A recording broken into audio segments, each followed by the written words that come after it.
me day, you get some of the best pictures, and as you probably figured out, this is our Kodak spot right here. Well, a little bit about the property. We have about 85 acres here, about half that planted a vineyard. And if I had to point to one feature that's a big influence for us, it would be that mountain directly to the rear. It's called Sonoma Mountain, on a couple of levels. First of all, it's an ancient volcano. Not what you'd call dramatic at all, but the material that it threw out about 3 million years ago created the soils that we have today, and in that respect, we are very fortunate to have them. These are mineral-rich, well-drained soils coveted by other areas of the world, and they encourage deeper growth of the vines. The mountain also affects our weather pattern. In the wintertime, it gives us more rain. This season, we have had 57 inches of rain. Wow. That's like a record, and a big number by anybody's measurement. Now, you look at Sonoma or Santa Rosa, which are at opposite ends of the valley, you're talking about 32 inches of rain. So that's not that big an influence to the vines directly, because through most of that, they're dormant. But as far as our wells are concerned, really does help a lot because it recharges the groundwater. More importantly, in the summertime, when these vines are really doing their thing, that mountain is going to prevent the fog from getting to us. So, believe it or not, you wouldn't know it by today, we're one of the warmer pockets in our county, you know. And the heat we have here, and grapes shouldn't grow here, because not all wine grapes like the same thing. The weather grapes and the warm ones. Obviously, the warm are the right choice for us. And this includes the Bordeaux varietal, so that's what we're going to be driving. Cabernet Sauvignon is the main one that we have planted. We also have a little bit of Merlot. We do grow one white grape called Sauvignon Blanc. We have about 1.5 acres on this. And then recently they've added some Zinfandels in our Harris.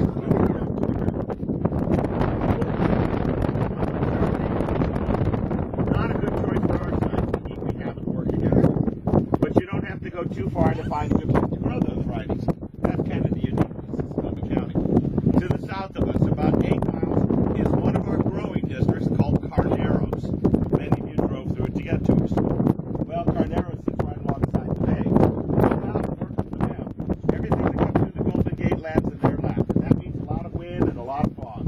In the summertime, you're going to run about 15 degrees cooler than we do here. Perfect for Chardonnay. Now, one of the defining features for this particular property is the shape of the land. The reason why I stopped here is you get a good sense of things. You'll notice as you look out that what we're farming here is kind of like a little miniature valley. We call it our bowl. The things that we're differently here in this vineyard because of what this bowl does. We get a wider variety of soil types. Over the years, doing what we have to do with planting and replanting, trenching and tilling, we've identified over 30 different soil profiles. And again, that's out about 40 acres of mine, so that's kind of extreme. And also within the bowl, we get little microclimates because we have a variety of sun exposures. Some areas are going to see mostly morning sun, which is quite a bit cooler than the areas that bake in that hot afternoon. So what we have here is a combination of soil types and microclimates, and what we've done to take advantage of that is to break up the original vineyard that was planted into 31 miniature areas that we call flavor blocks. You're sitting between two right now. So each of these areas is going to be planted with a variety of traits and aspects there. Each is farmed a little bit differently, and they're pretty different. Really, in a sense, what we're doing out here in the vineyard is kind of building a spice rack of flavor later on. Now, the grapes in this vineyard represent maybe 5% of the grapes we process here. These vines are used to produce our estate wines. We have a couple of other vineyards down on Highway 12 next to our sister winery called Imagery, but they're in a warm location very similar to this. In other words, they're not really good for growing Chardonnay.